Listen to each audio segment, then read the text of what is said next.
na-cover din ng Echo yung early to mid nila. So, ito yung dahilan kung bakit talagang ang bilis din nila mag-picks and bans. Yun na nga yung sinasabi natin.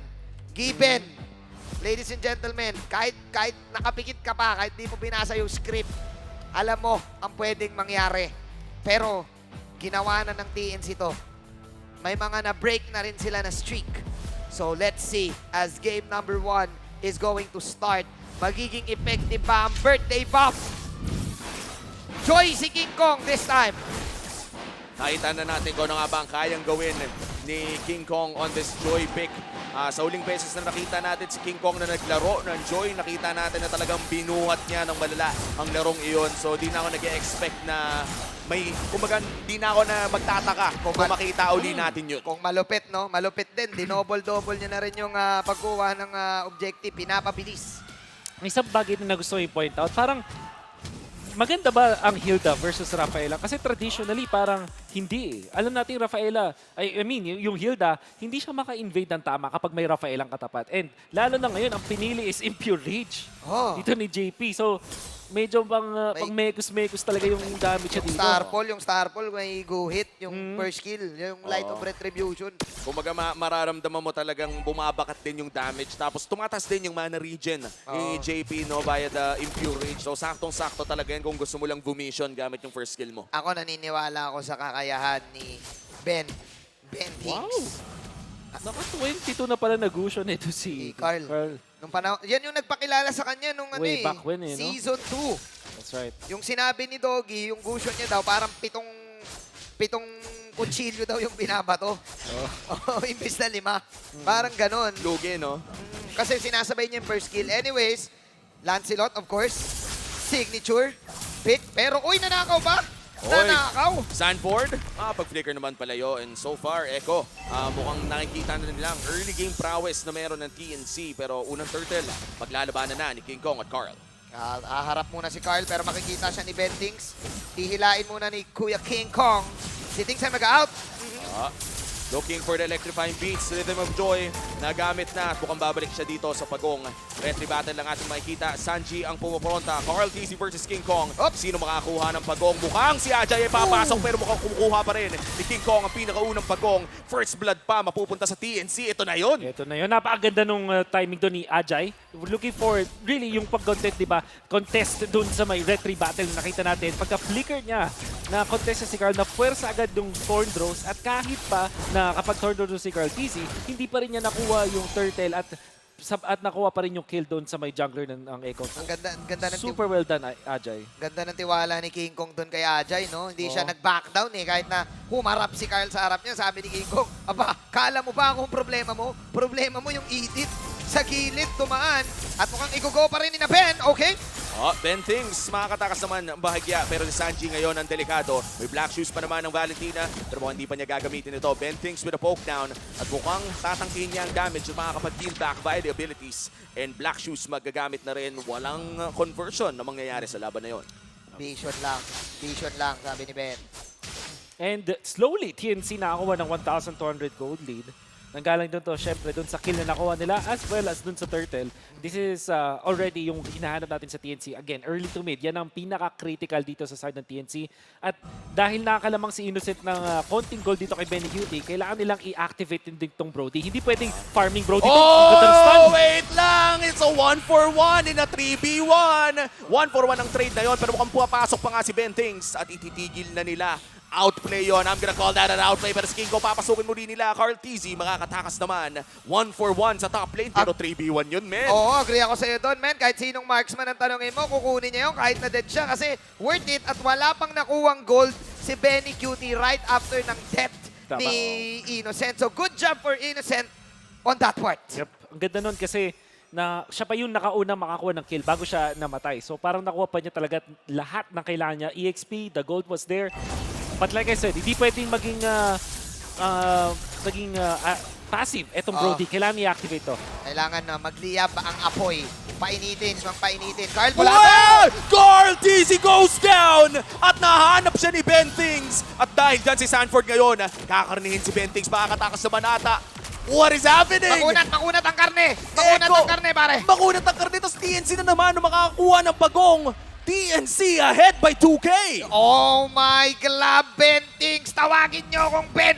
Huwag nyo akong tawagin Kyrie! Kamukha ko lang si Kyrie, pero mas makunat kasi ako doon. Ang kunat niya, pinalagpag niya si Carl TC, minigos-migos niya eh. Megus, nakita natin. And syempre, gumamit pa siya nung kanyang breastplate. I think yung eye shield. Kumbaga, yung black eye shield na nagbigay sa kanya ng tamang kunat. Oh, Bentings. This time, lilikot. Oh, Looking for Benny Cutie, flicker burn. Pero mukhang si Sanji ang bibigyan nila. Torn apart memory hindi aabot. Pero mukhang Torre ang magiging target ngayon ng TNC. No turret, no kill, pero napadugo ang marami. sabi ni Ben Tings, ba't ko naman kailangan ng stun? Ang kailangan ko hampas. Ang kailangan ko kunat. This vision na binibigay ni Ben at yung aggression na binibigay ng TNC. TNC ngayon ang nakakalamang 2.6K.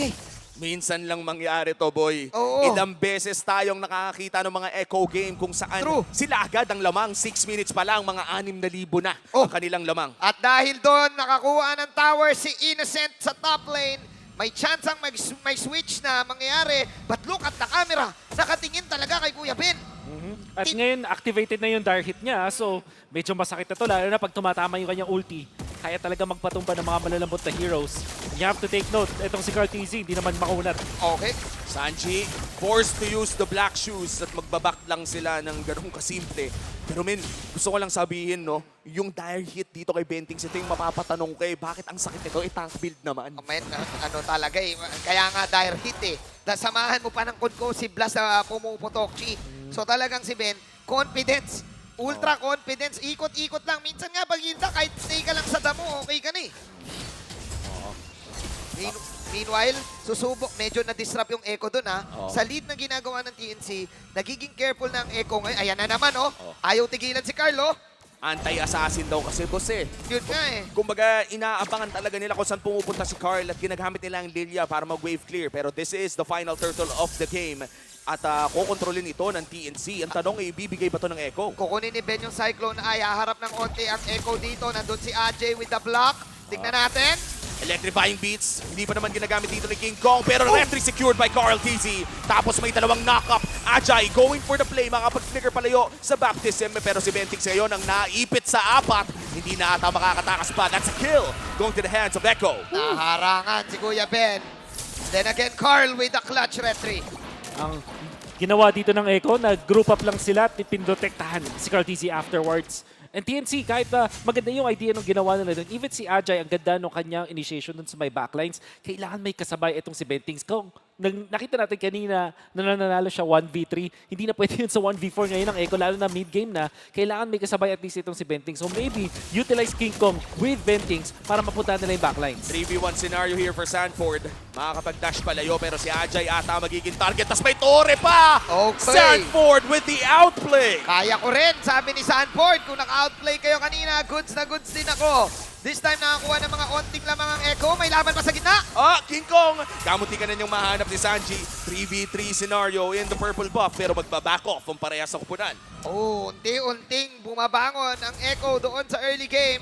And look at Benny Cutie getting the top lane. Bumaba ng 1,000 yung kalamangan ng TNC. Tama si Wolf. Activated na yung kunat ng Hilda. Kailangan may kasama na. May kasabay. Tuyo.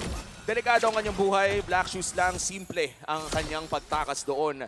At nasabi mo na nga, no, Manjin, 2,000 na lang ang lamang ng TNC. Mas mababa pa nga ng 100. Parang nakakahabol na nga ang Echo Oo. Express. Big props dito kay Sanford going in for Radiant Armor. First, yun yung pinrioritize siya dito, knowing na yung Lilia pati na rin itong Joy yung problema. Tapos kung isipin natin, itong si Edith ay magic-based din. So, napakagandang item sa una. At kahit ginugo na dun sa may Torre, nagdedepensahan niya ang kanyang sarili. Yeah.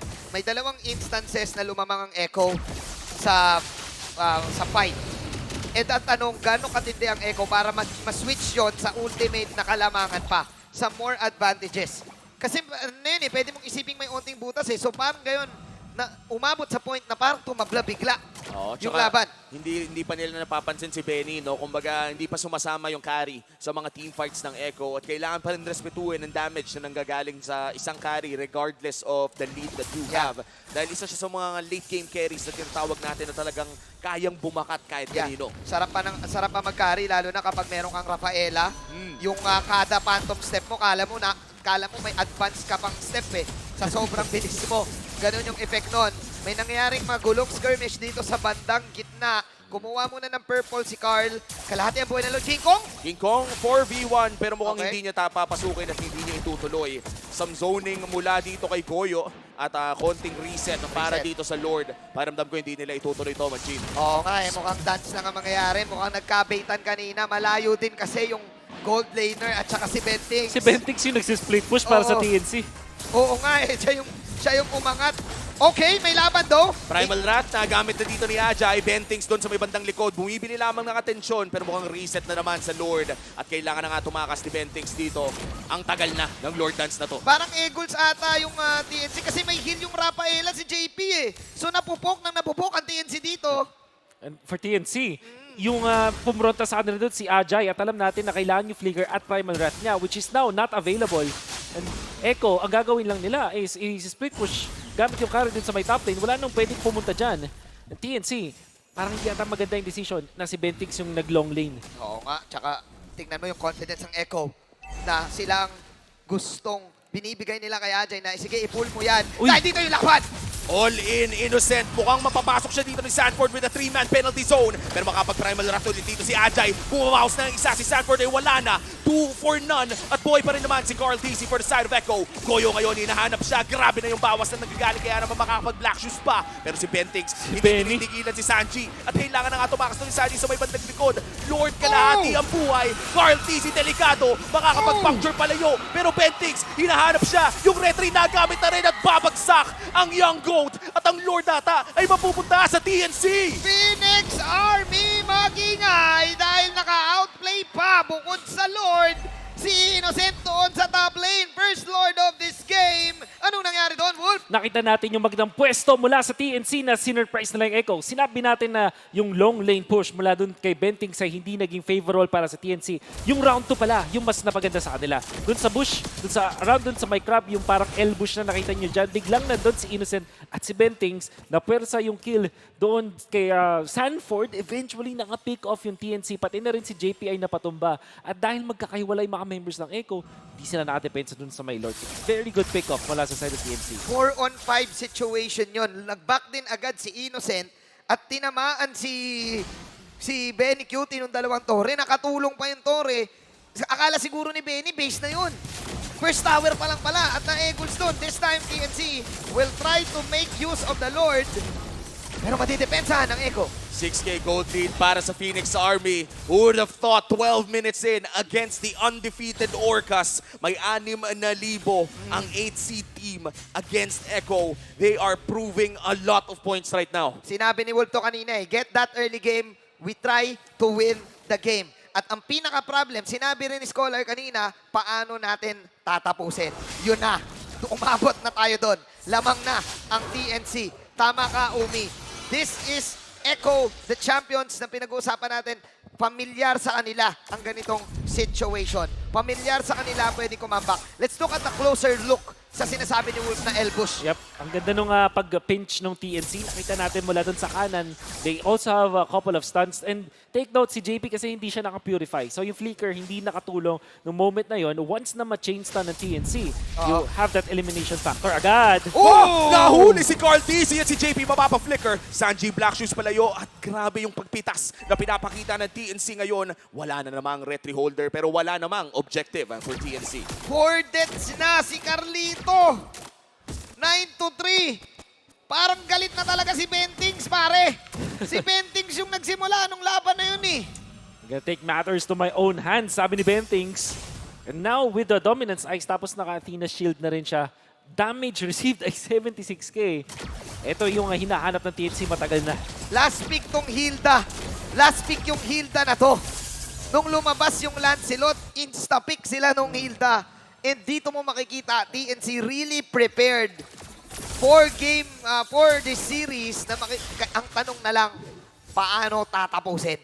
Kailangan ng isarambin to. Oh, yun nga, diba, nabanggit din ni Scholar na ang problema talaga nila ay pagtapos ng laro. Meanwhile, for Echo, wag natin kalimutan yung 2v4 base defense na pinakita dati ni Benny Cutie at Last ni week lang Carl ata. Last week lang yun. Kung kaya nilang gawin yun ng parang regular lang daw, kumbaga yung comms nila ay normal lang daw. Sinabi yun, di ba? Diba, sinabi niya yun ni eh. Benny yun, di ba? Normal. Oh, common Siya sense. yun eh. Yun daw, common, parang hindi naman common sense sa atin yun eh. Oo. Ikaw lang yun, boss eh. Ikaw lang yan, boss. Hindi naman matuturo sa amin yun. Pero tama si Umi. Hindi imposible eh. Kasi nga, kaya nga sila champion. Pero ito yung pag-asa na hinihintay at hinihingi ng TNC. Uy. Rise from the dead. Tignan mo yung Bentings Innocent combo. Yung 1-5 bush play. Ayan na. Ayan na. Post 1 and post 5. Conceal. Conceal play at Uy! mukhang mahanap nila si Sanji at parang ganun lang pumutok na yung Valentina at papasok muli si Carl TZ dito pero Primal Wrath mula kay AJ. Bagsak si JP ngayon at si Benny Cute ay umaharap na nga. Kailangan nila mag-dash palayo pero si King Kong ngayon nag-aabang lang ng tsansa ng Jempong pumasok muli pero hindi nila itutuloy. Lord ang kanilang punteriya Lord na at lang daw. Lord ang pupuntahan nila. Lord na lang daw, Lord na lang daw. Tama ka, Umi. Uy! Ay, grabe! Biglang nag-switch sila kay Sanford. Akala ko ba Lord Susugal? Hero daw? At parang ganun lang, 4 na orca ang bumagsak at ang Lord na rin para sa TNC. Oo, nagulat talaga yung Echo dun sa ginawang play ng TNC. Yung 1-5, position 1, position 5 na conceal play, nakita natin nakakuha sila ng dalawa. Tapos naging magulo na yung decision making ng Echo all of a sudden. Sobrang uncharacteristic na ilaban nila yon. Typically yung Echo magbaback na lang, control the lanes, tapos maghintay ng push. Pero sinugal pa rin nilang kumuha ng Lord at doon sila napahamak. Ito na nga, magbubush muli ang TNC. King Kong, Ay, grabe! hinaharapan na nga pa. Electrifying Beat Flickers na gamit na rin. Pero buhay! Might have been a crucial pick-off mula sa mga orcas. So, the true damage is real doon sa carry. Aray. And hihintayin ng TNC ngayon si King Kong. 30 seconds. Yung Lord nasa taas pa. Ang bagal kasi maglakad ng Lord. Ang bilis ni King Kong eh. Hindi umabot. Naka-Athena shield. Ngayon, itong si Benny Cutie, kaya hindi siya nagkaroon ng problema doon. Oo. Very bad decision from TNC. And that's a great defense for the side of Echo. Really keeping their composure dahil alam nilang may potential ender push na pwedeng mangyari doon. Oo, yun yung mga mapapakamot ulo ko eh. Yung kamuntikan na, nasa inyo na, may Lord push na naparating, pero biglang nagkaroon nata ng sabihin na nating over-aggression. Meron kasi minsan yung tinatawag Umi na bugso ng damdamin. Yung alam mo lamang kayo at minsan mangyayari na lang ang dapat mangyari. At doon nga, na true damage. The truth hurts. The truth hurts. Truth damage. Doon siya na truth damage. And another round ngayon ng Lord ang ating hihintayin for the side of TNC. Nangyari yung unang lamang nila kanina dahil sa Innocent Bentings combination sa Binocent. Mangyayari kaya ulit yon sa round 2. Tignan natin kung kakayanin nila muli kasi kung titignan natin ang effectivity ng isang Hilda, ito yung sabihin na nating sobrang lakas ng early to mid. Pero Oo. pagdating ng late game, medyo nakukulangan na ang isang Hilda. Kala ko sasabihin mo, Vincent eh. Sayang. Yun na lang. Parang mas okay yung Mas Vincent. maganda yung Vincent. Sorry, Ah. kay Wolf ako dito. Mas tama yun. Round 1 Vincent para sa combo. akin, Majid, pero round 2, parang yung mga bars kasi ni Wolf. Vincent. Thank you, thank you. Ang problema dito, nararamdaman na natin 18 minutes. Dadating sa point na makaka-equalize yung Echo when it comes to the items. In fact, yung gold laners natin dito, halos same na sila ng gold, which if you think about it, hindi na nagmamatter masyado yung kanilang gold lead. At palak item na rin itong si Carteezy. Ano ang magiging implications ito? Pagdating ng late game, sinabi natin na ang Echo ang mas nakakalamang. Mas maganda yung scaling nila kung kukumpara natin sa TNC. So, mapupunta ngayon ang TNC sa napakahirap na pwesto. I think itong last Lord fight, baka ito na yung defining moment. Tunay na to. Tunay na Lord. Ito na tayo. Oh, Evolved Lord din Evolved kasi, Lord. no? Ito yung mga talagang game-changing na Lord kung ang usapan lang ay yung pagtapos ng laro. Kaya naman TNC, hahawakan nila ito. Oo. Carl TC ngayon, kailangan niya mag-iingat. Hindi biro na may 5 deaths siya dito. Talagang siya ang gustong-gusto ng TNC. Gusto ko yung sinabi mo kailangan niya mag-ingat pero nasa harap Five talaga deaths. siya Wala pala. siyang pakialam sa Umi, sa sinabi. Wala, Wala nang ingat dito. 5 deaths na eh. Dagdagan pa natin. Kung ako yung Lancelot dyan, kanina pa ako patay. Oo, kaya sabi niya, ganun na din eh. Pangit na rin yung, yung deaths eh. Di dagdagan na lang, di ba? Half health ang Lord this time. sabi ni Kyle, kailangan kong tapangan. Ayun na, nagkatapangan na! Flicker in, Sanford ngayon ang inuuna ng TNC. Pero si Bentings, nag-aabang lang doon sa may Getty. Nahanap si Sanji, Primal Wrath na gamit na nga rin. Penalty zone sa dalawa at Phantom Execution ay nagamit na rin. Soft reset para sa Lord pero mukhang si Bentings ata. Ang uunahin nila si Sanji ang babawas. That's Bentings going down. King Kong ngayon, nandun sa may backline. Hinahanap si Sanford. Pero mukhang itutuloy ng Echo ang Lord. Inaabangan nila si King Kong. Grabe, naka-ready sila dun sa flank ni King Kong para sa ultimate. Ang tindi naman ng Echo dun. At yung healing galing na ginagawa ni JP, gumagana pa rin. Lord, hindi ata itutuloy pero ayan na nga, JP! Flicker ready dito, tama ang Holy Baptism! Makukuha ni King Kong ang Lord para sa TNC! Pero uubusin din ni Innocent! Mukhang makakapag-live steal, Flicker palayo! Hindi tatama yung Thorn Throws, pero dalawa na lang ang buhay! Shutdown mula kay Benny Cutie! Goyo stands alone! Oh my goodness! Echo, yung decision making nila, top notch. You can see na nabigyan na doon si Sanford pero nakapag-out pa and kahit 20% HP, dalawang burst na lang yung natitira to kay Sanford. Alam niya na nandun si JP for the heal, nakaland pa rin siya na kanyang penalty zone sa dalawa at tumagal pa siya ng sobrang tagal dun sa laban bago siya napatumba eventually. And now Echo, Wow! Lord Wave to Kaya ba nila itong Carl- i-push out? Cartesian galit na rin, oh! Cartesian eh. Goyo, makaiwas naman sa Holy Baptism. Pero mukhang ipupush na nga ata ng Echo. Pero 5 seconds Back to. para kay King Kong. May mga minions sa loob ng base ng Echo. Pero mukhang ang call ay mag-back. Oh man, with the snap, ang bilis ng Echo doon. Ang taas ng buhay ng Lord na yon, pang ilang Lord na yun, di ba? Makunat dapat yun eh. Pero Exactly. bakit parang biglaan na lang nawala yung Lord dahil din, of course, sa true damage ng carry, ang dami pang nakuha ng Echo. Dalawang tore agad, ganun nila kakabisado yung kanilang lineup na kaya nilang ubusin yun. Kaya nilang tapusin yung first 2 towers at ngayon, ang nagdedelikado pa, TNC. may isa pa nga ako napansin doon eh. Nung namatay si Bentings after ng immortality, si Benny Cutie nag-back at siya yung nag-clear ng wave. Alam ng Echo na hindi nila kailangan si Benny Cutie sa laban dahil wala na yung tangke na kailangan nilang i-shred. Benny Cutie nag-defend na lang dun sa lane. Kaya naman, kahit nakakuha ng Lord yung side ng TNC, hindi pa rin nasira yung base nila. Ibang klaseng awareness mula dito sa Echo. And men, sobrang exciting makita, no? Mula sa 8K gold lead, nakabalik ang Echo. Ito yung naging problema ng TNC for the majority of the regular season. Hindi nila alam paano sa isa ring laro. Kanina may chance na sila pero hindi natuloy. Ang pinaka nagulat ako dito, Umi, is yung Echo sobrang dangerous. Siguro kung may basag yung tower doon sa gitna, malamang nabasag din nila yung inhibitor ng TNC. Ganon kakabisado ng Echo yung lineup nila kapag finishing games. Oo. Marami na tayong split push na nakita at marami na rin tayong nakita sa kanila na one straight ahead. Good thing na ligtas ni King Kong yung Lord na yon. Kung hindi, may chance ang umabot na tinapos na ng Echo yun kung sa Echo napunta yung Lord. Panigurado. Oo. Umaabot na nga tayo dito sa punto na hindi na nagmamatter yung gold lead, no? Oo. Lahat sila lock item na, talagang galawan na. Kung sinong mas magaling pumindot, yun ang mananalo sa larong ito. Ayun na, pindutan na lang to, boss. Pagalingan na lang to, Insan. Pagalingan na lang talaga ng Mekos. Usubrahan na lang to, Insan. Dito natin masasabi na ang TNC kaya nilang pumalag. Nakita natin, kaya nila. Pero look at the gold lead, guys. Nasa Echo na yung gold lead. Wala eh. Kanina pa talaga na yung power spike ng TNC. But Echo right now, nakabawi na sila. Pantay-pantay na nga. Pinag-usapan natin. Hindi na nagmamatter ang gold lead. Kuya Madrid. Oo nga. O sino na lang ang makapindot. Pag kumakatay na, pati si Wolf napapaaray. Tinamahan din ako eh. Oo, tinamaan. Umabot hanggang sa caster. Umiwas ka nga dito. Gumanon yung ulo mo eh. Wala mo akong konti. Oh, my.